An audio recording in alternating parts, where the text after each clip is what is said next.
ખેડાના ઠાસરા તાલુકાના પિલોલ ગામે સરદાર ગ્રામ ઉત્તર બુનિયાદી વિદ્યાલયના સંચાલકો પર વૃક્ષોનું અનધિકૃત કટિંગ કરવાનો અને નાણાકીય ગેરરીતિના આક્ષેપો ઉઠ્યા છે। સરકારી જમીન પર ઉગાડેલા 250થી વધુ વૃક્ષોને કાપીને હરાજી વિના વેપારીને વેચી દેવામાં આવ્યા હોવાનું સામે આવ્યું છે, જેની કિંમત આશરે 40 લાખ રૂપિયા આંકવામાં આવી છે। આ વિદ્યાલયને શિક્ષણના હેતુ માટે જમીન આપવામાં આવી હતી। જોકે વિદ્યાલયના કેળવણી મંડળના આચાર્ય, પ્રમુખ અને મંત્રીએ નિયમો અને કાયદાનો ભંગ કરીને આ વૃક્ષોને કાપી નાખ્યા અને વેચી દીધા અને કોઈપણ વિભાગની મંજૂરી મેળવવામાં આવી ન હતી। ગ્રામજનોએ આ અંગે તીવ્ર વિરોધ વ્યક્ત કર્યો છે। ફરિયાદ મળતા જ વિસ્તારના લોકોએ કપાયેલા વૃક્ષોને લઈને જતા અટકાવી દીધા હતા। 21 જાન્યુઆરીએ જિલ્લા કલેક્ટરને રજીસ્ટર્ડ એડી દ્વારા લેખિત ફરિયાદ કરવામાં આવી હતી, જેમાં વૃક્ષોના વેચાણથી મળેલા નાણાંને મંડળમાં જમા કરાવ્યા વિના ભાગ બટાઈ કરી લેવાના આરોપો પણ ઉઠ્યા છે। અમારી સ્કૂલની જમીન છે, કેળવણી મંડળ ચાલે છે, એની અંદર આજે આજથી 4 મહિના પહેલા કે આજે જેઠ મહિનાની અંદર આ લોકોએ કટિંગ ચાલુ કર્યું। તે વખતે મેં રોકાણ કરાવ્યું હતું, બરાબર।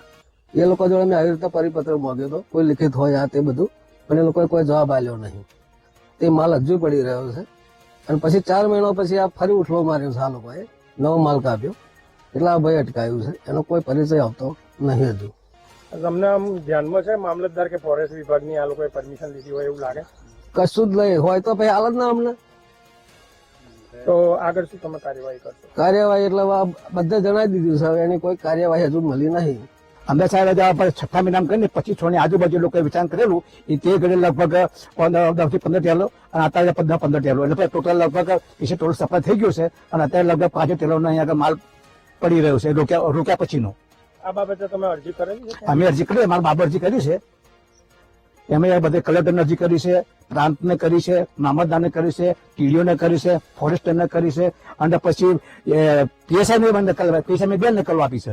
અમને જેની જાણ થઈ ત્યાં એ વખતે તમે જે તે શાળા સંચાલક મંડળ અને શાળાના આચાર્યશ્રીને એક સોકોઝ નોટિસ અને એના આધારે અમે અમારા મદદની શિક્ષણ નિરીક્ષક અને આચાર્ય વર્ગ 2 દ્વારા એક તપાસ નિમી છે અને તપાસ સમિતિ એનો તપાસ કરશે।